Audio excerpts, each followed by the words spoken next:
নমস্কার, বাংলা মন থেকে বলছি সন্ময় বন্দ্যোপাধ্যায়। আনন্দবাজার তার পুরনো ফর্মে, এবিপি গ্রুপ তার পুরনো ফর্মে ফিরে গেছেন। উস্কানি দেওয়া যে রাজনীতির একটা অঙ্গ, সেই রাজনীতিটা যখন সংবাদ মাধ্যম করে, তার এফেক্টটা সোসাইটিতে যেটা পড়ে, কোনোদিন কি এবিপি গ্রুপ সেটা ভেবেছে? ককরোচ আন্দোলন যখন থেকে শুরু হয়েছে, ক্রমাগত এই পশ্চিমবঙ্গের মাটিতে যাতে জেনজি আন্দোলন হয়, তার জন্য সরাসরি অভিক সরকার, অরূপ সরকারের গ্রুপ কন্টিনিউয়াসলি একটা চেষ্টা করে গেছেন। এটা আপনারা সবাই দেখেছেন প্রথম পাতার হেডলাইনে।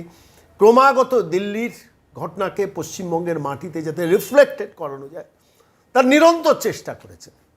যাদবপুরে যে ঘটনা, অত্যন্ত অনভিপ্রেত ঘটনা। যারাই অন্যায় করুন, যেভাবে অন্যায় করুন, তা সেই অন্যায়ের নিন্দা করা উচিত, নিন্দা করা যায়, এবং যে কোনো সংবাদ মাধ্যম তার নিন্দা করতে পারে, তার এডিটোরিয়ালে, তার পোস্ট এডিটোরিয়ালে। কিন্তু খবরকে যখন উস্কানির জায়গায় নিয়ে যায়, তখন বলতেই হয় তার পেছনে কোনো একটা মোটিভ আছে, একটা ইন্টেনশন আছে। এই আনন্দবাজার গ্রুপ, এই এবিপি গ্রুপ যখন যাদবপুর বিশ্ববিদ্যালয়ের ভেতরে লং লিভ কিষেনজি স্লোগান দেওয়ালে দেওয়ালে লেখা হয়, কাশ্মীরের স্বাধীনতা নিয়ে যখন দেওয়াল ভরে যায়, তখন এই এবিপি গ্রুপ সেটাকে কখনো কোনো দিন 5-এর পাতায়, 6-এর পাতায়, 8-এর পাতাতেও কোনো ছোট করেও সংবাদ করে না। কিন্তু সেখানে একটি অনভিপ্রেত ঘটনা ঘটে গেলে সেটাকে উস্কানির পর্যায়ে নিয়ে যাওয়ার জন্য যে হেডলাইন করে, সেই হেডলাইনটা আপনারা এই মুহূর্তে দেখছেন। গেরুয়া গুন্ডামি,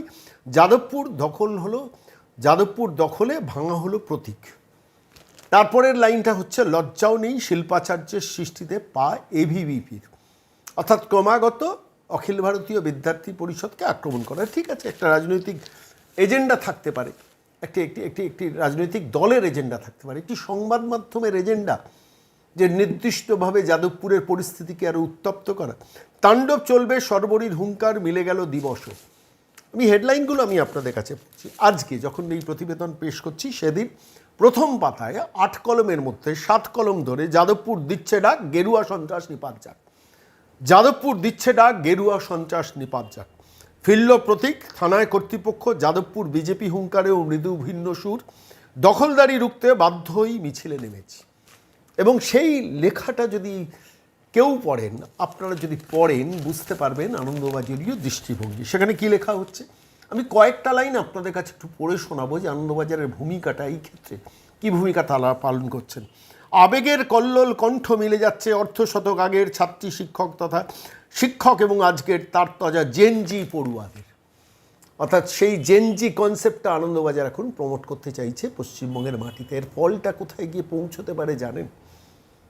যখন সোসাইটি উত্তপ্ত হয়, যখন দুটো গোষ্ঠী, দুটো রাজনৈতিক গোষ্ঠী কিংবা দুটো ধর্মীয় গোষ্ঠী যখন একে অপরের বিরুদ্ধে আন্দোলনে নামেন বা লড়াইয়ে নামেন, এবং তাতে কারুর ঠিক থাকে, কারুর ভুল থাকে, তখন সংবাদ মাধ্যমের যে ভূমিকাটা পালন করা উচিত, অভিক সরকার, অরূপ সরকারের গোষ্ঠী কি সেটা ভুলে গেছেন? আমি এই প্রশ্নটা করছি আজকে দিনে দাঁড়িয়ে। এই গোষ্ঠীর ভূমিকা আমরা তো দেখেছি যে টাটাকে যখন পশ্চিমবঙ্গ থেকে বিতাড়ন করা হচ্ছিল, তখন সেই সময় আনন্দবাজারের ভূমিকাটা আপনারা জানেন। 2016 সালে দেখেছি, 2021 সালে দেখেছি, 2026-এ তার কোনো পরিবর্তন নেই। একটি সংবাদ মাধ্যম যখন উস্কানির পর্যায়ে ব্যাপারটাকে নিয়ে যায়, নির্দিষ্ট একটি গোষ্ঠীকে ক্রমাগত উস্কায়, প্রথম পাতায় এই কভার যারা ছাপতে পারে, 7 কলমের ছবি ছেপে কাকে উস্কানি দিচ্ছেন?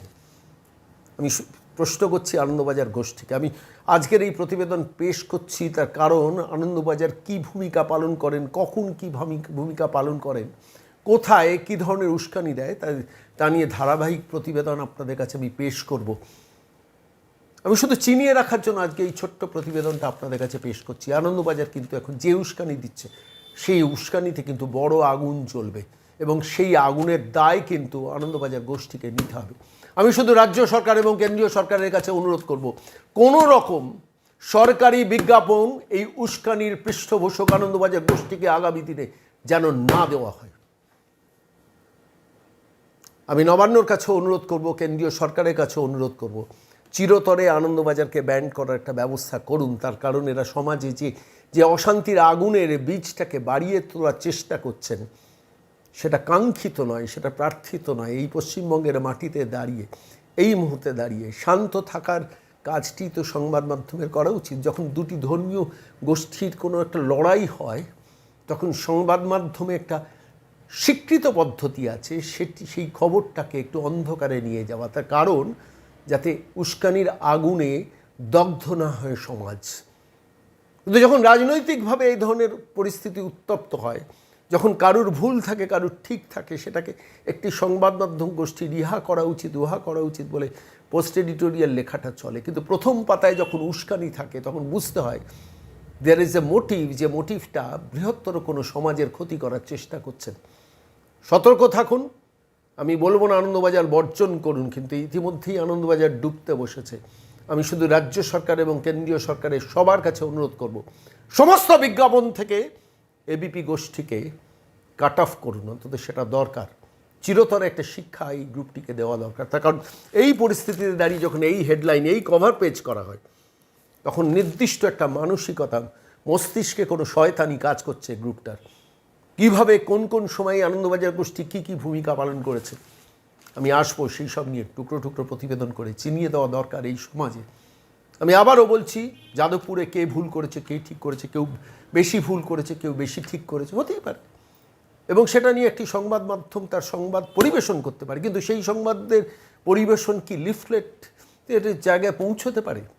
ইয়ে আজাদি ঝুটা হয় স্লোগানটাকে আড়াল করে গেরুয়া সন্ত্রাসটাকে সামনে নিয়ে আসার পেছনে মোটিভ তো পরিষ্কার। বুঝবে শাসক, এ রাজ্যের শাসক বা দিল্লিতে যারা শাসন ব্যবস্থায় আছেন, এবিপি গ্রুপকে সামগ্রিকভাবে চিনে রাখা দরকার বাংলার প্রত্যেকটি বাঙালির।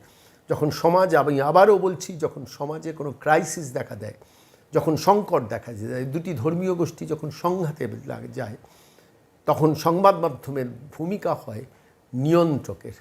ঠিক একইভাবে সোসাইটিতে যখন পলিটিক্যাল কোনো সংঘাত হয়, তখন সেক্ষেত্রে সংবাদ পরিবেশন করার মধ্যেই নিজেদের সীমিত রাখাটা সংবাদ মাধ্যমের কাজ হওয়া উচিত, যেটাকে বিকৃত করে একটি নির্দিষ্ট গোষ্ঠীকে উস্কানি দেওয়ার মধ্য দিয়ে যে রুচি, যে চিন্তা, যে যে যে যে যে মানসিকতাটা রিফ্লেক্টেড হয়, সেটাই আনন্দবাজার করছে। আমি শুধু শেষ করবো ওই প্রতিবেদন দিয়ে। প্রথম দিন যখন যাদবপুরে এই ঘটনাটা ঘটলো, গেরুয়া গুন্ডামি যাদবপুরে দখলে ভাঙা হলো প্রতীক।